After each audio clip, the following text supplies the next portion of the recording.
Here we've got our Sentry Cell. Now, we've mounted this to the back side of a wall for an HOA. We've got the entry traffic coming this way, exit traffic coming this way. So we just kept it simple. We just mounted the cameras right to the Sentry Cell itself, plugged it into the control, brought power to it. That's it. That's all we needed to do.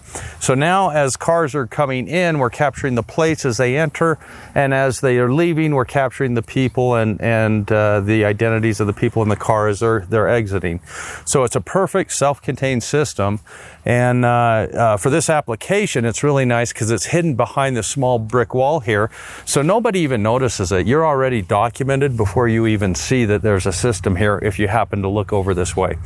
Now, this could be mounted on a pole. The cameras can be installed up to 300 feet away with just a single Cat6 cable connecting it back to the unit.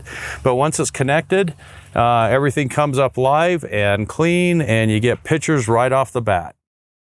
This is the type of clarity and video that you'll get out of the Sentry Cell system. It's smooth, 4K, up to 2 weeks recording on any system. Access at any time from your smartphone, from your home computer, from a tablet. Anytime you need, you can see live video and play back the video and download it and save it right to your smartphone or your computer. Brilliant.